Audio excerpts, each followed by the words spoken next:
তার ন্যায্য আদায়ের জন্য আমরাও এই ঢাকা ওই যে অকাঙ্ক্ষিত লোকদেরকে এখানে নমিনেশন দেওয়া হয়েছে, তা আমরা তার প্রতিবাদের জন্য দাঁড়িয়েছি। যেমন 6-এর লোক 6 থাকবে। আমরা ঢাকা 7 আসনে অনেক ত্যাগী নেতাকর্মীরা আছে যারা এখনও নমিনেশন পাওয়ার যোগ্য, সেই নমিনেশন তাকে দেওয়া হয় নাই, তার ন্যায্য অধিকার দেওয়া হয় নাই। তার জন্য আমরা এখানে দাঁড়িয়ে আছি তার প্রতিবাদের জন্য। আর হাজী মোহাম্মদ মনির হোসেন চেয়ারম্যান রাজনীতি করতে করতে আজকে এই পর্যন্ত তার বুকের তাজা রক্ত দিয়ে রাজপথ রাঙিয়ে রাজনীতি করেছে। তার বিনিময়ে সে কী পেয়েছে? কিছুই পায় নাই। তার জন্য সে কি যোগ্য না? আজ বড় বড় চেয়ারে যারা বসে আছে তাদেরকে আমাদের প্রশ্নের উত্তর দিতে হবে যে হাজী মোহাম্মদ মনির হোসেন চেয়ারম্যান তার অপরাধটা কি? সে কি নমিনেশন পাওয়ার যোগ্য না? আজকে বিগত মামলা হামলা 7টা গুলি খেয়েও যদি সে নমিনেশন না পায় তাহলে আমরা আসলে খুবই দুঃখজনক কথা যে সে নমিনেশন পাওয়ার যোগ্য অথচ সে নমিনেশন দেওয়া হয় না। আর কোথা থেকে সারা বছর বইরা মনে করেন বিদেশ থেকে আইছে, আওয়ামী লীগের সাথে রিয়াজু দিয়া চলছে, তারা নমিনেশন পাইবো। আর আমাদের ন্যায্য নেতা তারা তো দেশেই ছিল না, সারা বছর বিদেশ হয়েছে, তারা নমিনেশন পাইলে আমাদের হাজী মোহাম্মদ মনির হোসেন কি নমিনেশন পাওয়ার যোগ্য না? সেটা আমাদের প্রতিবাদের জন্য আমরা রাজপথে আজকে দাঁড়িয়েছি। আর আমাদের আন্দোলন চলছে এবং চলবে যত পর্যন্ত আমাদের প্রশ্নের উত্তর না দেওয়া হবে। হাজী মনির হোসেন চেয়ারম্যান আমরা চাই, আমরা সাথে আমরা চাই সাথের যারা আছে তারাই এই কি জানি করতে পারে, জানি না, পারি না। আমরা এখানে পরিবর্তন চাচ্ছি এই কারণে যে 6 ছিল তাকে 6 দেওয়া হোক, তাকে তো 7 দেওয়া উচিত না। কারণ 7-এর জন্য যারা পরিশ্রম করে আসছে বিগত দিনে ত্যাগ স্বীকার করে আসছে, 7-এর জন্য 7-এর প্রতিটা ক্ষেত্র ইটা বালি কোনার যার সাথে পরিচিত যে 7-এর সন্তান তারা না দিয়ে যদি 7-এর বাইরে যে অন্য কোনো সন্তানে দেওয়া হয় তাহলে তো এটা সমস্যা। আমরা বলবো না যে সে অযোগ্য, আমরা বলবো সেও যোগ্য, কিন্তু 7-এর জন্য তো যে 7-এর প্রার্থী যোগ্য, 7-এর উনি 6 যাক, সমস্যা নাই তো। আমরা যে 7-এর জন্য আসছি 7টা 7ই পাক আর 6টা 6ই পাক। আমরা সাথে চাচ্ছি যারা ত্যাগী নেত্রী আছে, যারা ত্যাগী আছে তাদের চাচ্ছি, তাদের মধ্যে যে কোনো একজনের দিলে আমরা খুশি। কিন্তু আমি যেহেতু হাজী মোহাম্মদ মনির চেয়ারম্যান সাহেবের উনি বিগত দিনের সাথে জড়িত রাজনীতি পথ যদি দেখা যায় সে অনেক পরিশ্রমী এবং দলের জন্য সে বিগত দিনে অনেক ত্যাগ স্বীকার করছে, ত্যাগ করতে করতে এই পর্যন্ত আসছে। তো দল এখন তাকে দেওয়ার সময়, এখন তার কাছ থেকে নেওয়ার সময় না। দল যদি এখন তাকে না দেয় তো কখন দিব? বিগত 17 বছর যাবৎ মনির ভাই অনেক হয়রানির শিকার হয়েছে, মেল জেল জামলার মামলা মোকদ্দমা। মনির ভাই, আমরা মনির ভাইকে চাই। মনির ভাই গুলি খেয়েছে আমাদের জন্য, রাজপথে অনেক বারবার হয়রানির শিকার হয়েছে। আমরা মনির ভাইকে রাজপথে দেখতে চাই। আমরা এই মনোনয়ন মানি না, আমাদের মনির ভাইকে আমরা ঢাকা 7 আসনে দেখতে চাই। এখন আমরা মনির ভাইকে, হাজী মনির ভাইকে আমরা ঢাকা 7 আসনে প্রার্থী হিসাবে দেখতে চাই।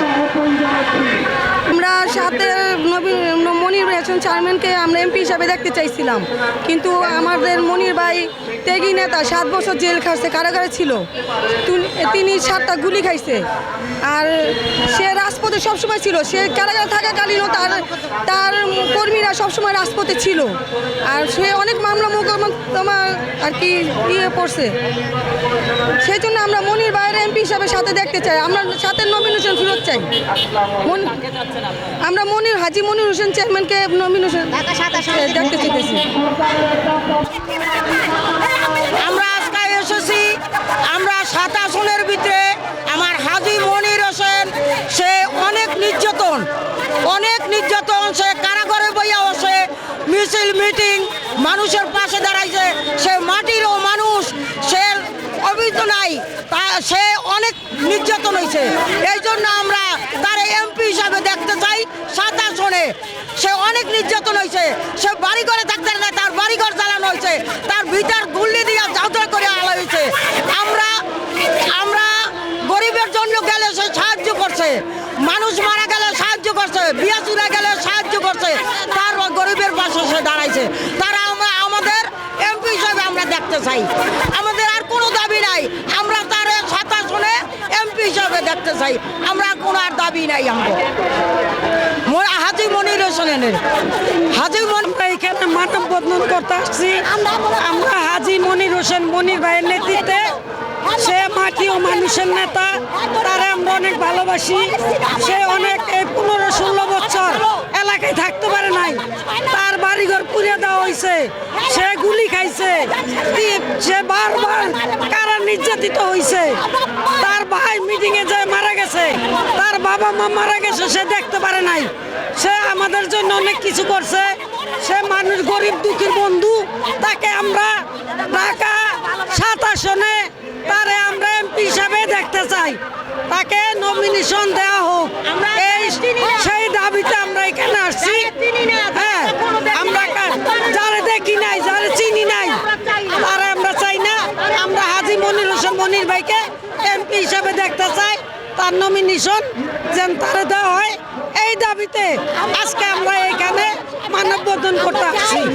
এই আমাদের সবচাইতে বড় দাবি, এটাই আমাদের কাম্য।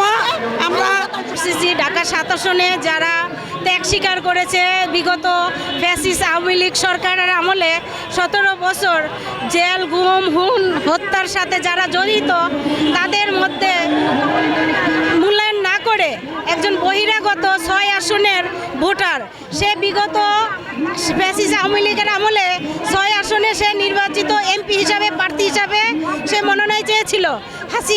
ফ্যাসিস্ট আওয়ামী লীগ সরকার তাকে মনোনয়ন দেয় নাই। তাহলে সে এতটা বছর বিদেশে পাড়ি দিয়েছিল, সে হুট করে এসে 7 আসনে নমিনেশন সে নিয়ে নিবে, আর ত্যাগীরা বাদ পড়ে যাবে কেন? আজকে এতটা বছর আমাদের ভারপ্রাপ্ত চেয়ারম্যান তারেক রহমান সাহেব, উনি তো সব সময় বলেছেন ত্যাগীদের মূল্যায়ন করা হবে। তাহলে আজকে ত্যাগীদের বাদ দিয়ে কেন একজন বহিরাগত লোককে আমাদের 7 আসনে দেওয়া হইলো? আমরা তো 7-এর জন্য এত বছর, এত দিন খাটছি। আমাদের জন্য যারা করেছে, আমাদের যারা লালন করেছে বা দেখে শুনে রেখেছে, আমাদের জন্য ত্যাগ স্বীকার করেছে, 7 আসনের জন্য ত্যাগ স্বীকার করেছে। 7 আসনের জনগণের জন্য যারা রয়েছেন তাদেরকে না দিয়ে কেন বহিরাগত লোককে আজকে নমিনেশন দেওয়া হলো? এইটার তারেক রহমান অতি শীঘ্রই যেন বিবেচনা করে যেন এটা পরিবর্তন করে, সেই দাবির জন্য আজকে আমরা আসছি।